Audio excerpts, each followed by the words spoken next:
com vocês um folheto a respeito da palavra de Deus? Pode. Posso? Pode. E vocês ouviriam sobre a palavra de Deus mais ou menos uns 5 minutinhos? Pô, 5 minutos, não, cara. pode falar assim. Posso falar? Pode, com certeza.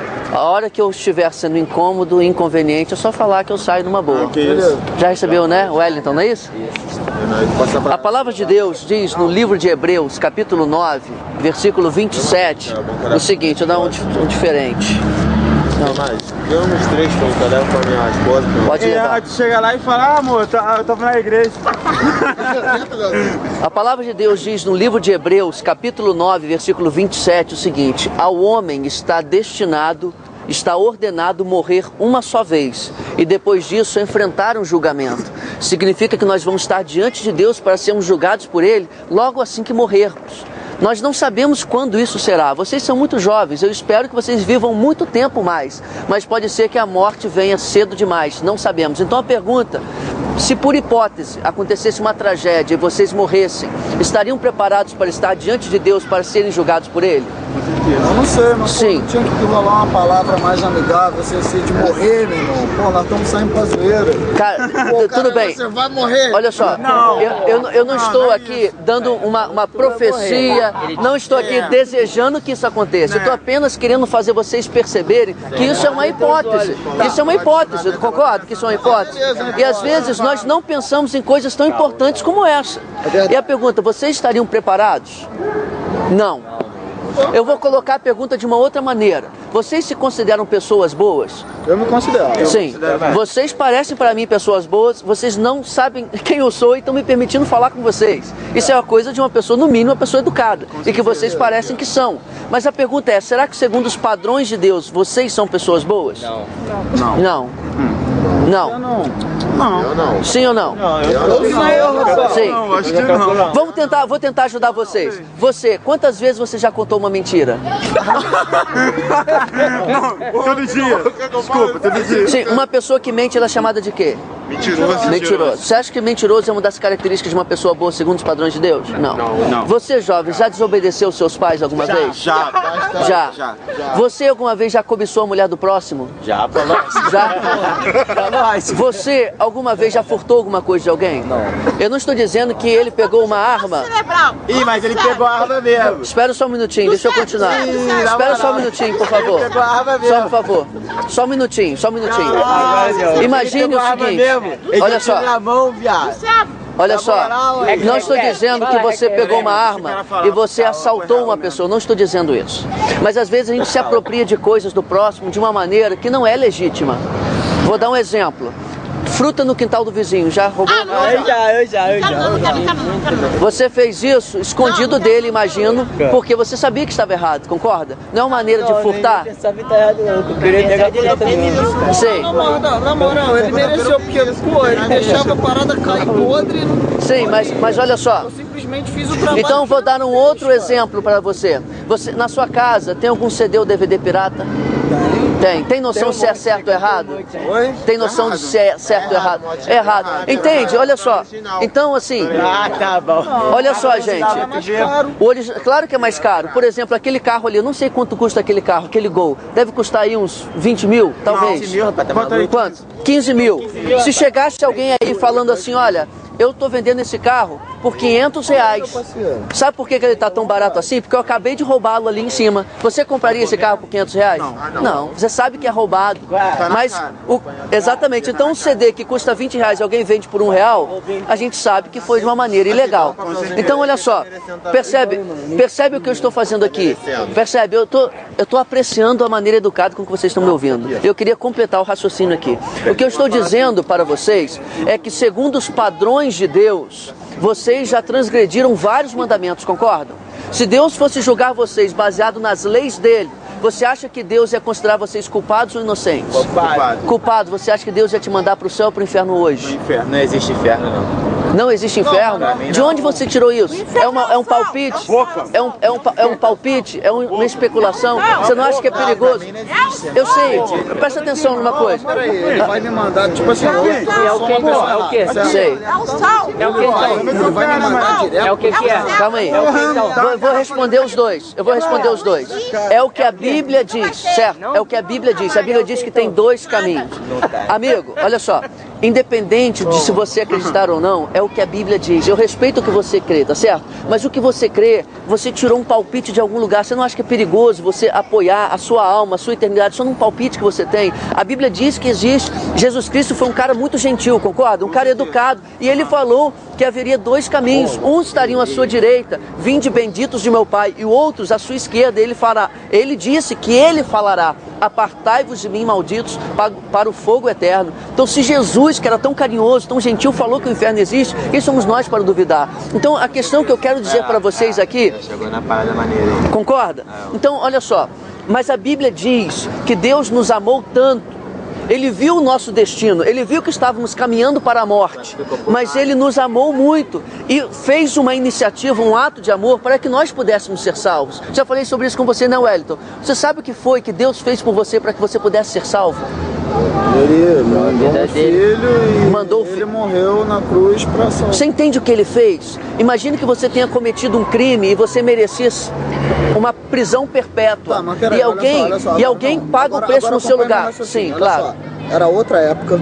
Sim. E era outra maneira de pensar. Naquela época, era época de impérios, certo? Certo. Se ele foi crucificado, não é simplesmente porque ele... É porque ele se dizia rei. E acima dele, no caso, tipo assim, naquela democracia, existia um outro rei.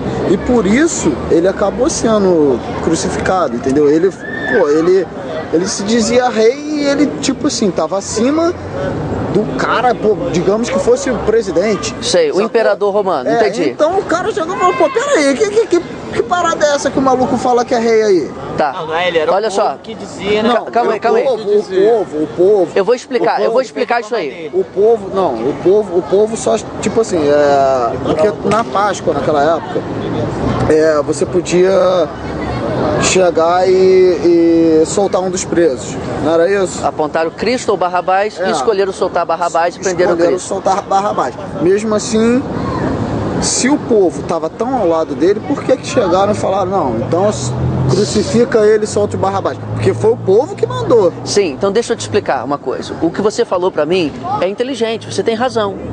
Se alguém se levantasse dizendo que era um rei, ameaçaria o império. O império. Beleza, mas o que acontece é o seguinte. O que aconteceu de fato? Essa foi a desculpa que os judeus invejosos de Jesus usaram para incriminá-lo. Exatamente. Mas o que Jesus fazia que incomodou tanto os religiosos daquela época? Jesus olhava para os religiosos e apontava o pecado deles. Os chamava de hipócritas, de sepulcros caiados, bonitos por fora, mas podres por dentro. Isso causou inveja, causou raiva. Então eles começaram a levar para a autoridade romana que Jesus se dizia rei dos judeus. Mas quando a autoridade romana perguntou para Jesus, você é rei? Jesus disse, o meu reino não é deste mundo. Jesus em nenhum momento disse que o reino dele iria competir com o Império Romano. Essa foi uma desculpa que os judeus deram para crucificar Cristo. Mas quando Pilatos, que era a autoridade romana, colocou Cristo diante do povo... Antes de chegar a Pilatos, Jesus foi levado ao templo dos judeus, certo? Sim. E ele foi condenado por blasfêmia. Exatamente, então você entende? Eles perguntaram a ele se ele realmente era... Não, eles perguntaram a ele se porque ele disse, olha, eu vou derrubar esse templo e em 3 dias vou reedificar. Eles estavam se referindo ao seu corpo, mas disseram que eles estavam se referindo ao templo de Salomão. E disseram, como que alguém pode dizer uma blasfêmia dessa, derrubar um prédio desse e fazer outro? Então, observe como você está dizendo o seguinte, então qual foi a desculpa? Ele era rei ou porque ele blasfemava? Na verdade, os homens inventaram uma desculpa para crucificá-lo, porque não puderam suportar o que ele estava fazendo. que era confrontar os pecados. Mas isso nós estamos falando no ponto de vista humano. Eu estou trazendo para vocês um ponto de vista eterno. A Bíblia diz, porque Deus amou o mundo de tal maneira que deu o seu Filho unigênito, para que todo aquele que nele crer não pereça, mas tenha a vida eterna. Se nós olharmos no ponto de vista humano, as pessoas encontraram pretextos para matar Jesus, mas isso já fazia parte de um plano eterno de Deus, que era resgatar a sua vida pelo sangue de Cristo derramado naquela cruz. Você não tem esperança, nós não temos esperança de nos salvarmos pelo nosso próprio comportamento. Todo o preço, toda a dívida que nós tínhamos que pagar para Deus já foi paga através do sacrifício de Jesus. Então o que nós precisamos fazer? Nós precisamos reconhecer isso, nós precisamos nos arrepender do nosso pecado, parar de confiar nas nossas próprias ações, nos nossos próprios comportamentos e boas ações que dizemos que temos, nos arrepender de fato e confiar somente em Jesus como nosso Salvador. Entenderam isso? Então você entende? A morte de Cristo foi planejada por Deus. A morte de Cristo já estava determinada pelo Senhor. E Ele fez isso porque Ele te amou, porque Ele te amou. A Bíblia diz, Deus prova o seu amor para conosco em que Cristo morreu por nós, sendo nós pecadores. Então a morte de Cristo foi para nos livrar da condenação que estava sobre nós. Ou seja, então é por isso que ele chegou para Judas e falou, vai lá e faz o que tu tem que fazer. Tô ligado que tu é vacilão mesmo, vai lá. Ele já sabia, cara. Dura logo. Ele já sabia, exatamente. Ele já sabia que aquilo iria acontecer. De uma forma ou de outra, fosse por Judas ou por outro traidor, a morte dele aconteceria, porque foi o plano maravilhoso, o plano eterno de Deus para a salvação de todo aquele que crer no Filho dele. A salvação é mediante o arrependimento e a fé somente em Jesus. Ele disse, eu sou o caminho, a verdade e a vida, ninguém vem ao Pai a não ser por mim. Então a pergunta que eu faço para vocês, para finalizar aqui, porque eu sei que já tomei o tempo de vocês demais, mas foi também para responder aos questionamentos que foram feitos. Vocês gostariam... Desculpa aí, mas meteu o pé. Já é. Fica tranquilo, cara. Valeu. Deixa eu pegar a mão da Cadê braço? Qual é esse Pô, copo de acende vinho aqui pra mim. Da isqueira aqui. Isqueira aí? Não, tá de boa. É teu? Não, pelo documento. Relaxa. Deixa eu... Alguma coisa aí, a conversa Não tem problema não. Eu te agradeço por ter escutado. O copo de vinho é teu? É pra viver. Não, vai ficar pra pegar. Tá? A pergunta que eu faço para vocês. Vocês gostariam de agora... Valeu, brother. É bem. Eu estou dando uma oportunidade e Deus pode ter me enviado aqui para dar essa mensagem a vocês. Vocês gostariam de, nesse momento... Qualquer lugar, tá? Não sei se estiver, Espera só um minuto. Vocês gostariam de, nesse momento, fazer uma oração a Deus, se arrependendo dos seus pecados e convidando Jesus para ser o Senhor e Salvador de suas vidas? Pô, brother, vou te ser sincero, eu não tô nessa pilha não. Não está nessa pilha não? Posso orar pela vida de vocês então, pelo menos? Claro. Se essa mensagem fez sentido para vocês, meditem. Vontade. É a nossa única esperança confiar em Jesus. Deus, obrigado por essas pessoas que aqui estão, que ouviram a Tua palavra, Senhor. E eu te peço em nome de Jesus, que não seja pela minha palavra, porque eu também sou falho e fraco, mas pelo poder do Teu Espírito Santo, que eles possam entender e compreender o que foi falado aqui, e que no coração deles o Senhor possa plantar uma semente, para que eles venham um dia se arrepender e crer e confiar somente em Jesus como Senhor e Salvador de suas vidas. Eu te peço que o Senhor preserve a vida deles até que eles tenham esse momento, em nome de Jesus. Amém. Deus abençoe vocês. Beleza, valeu. Aprecio muito a atenção Valeu. que vocês deram para a palavra de Deus, tá? Valeu, obrigadão. Muito obrigado. Falou. Fica com Deus.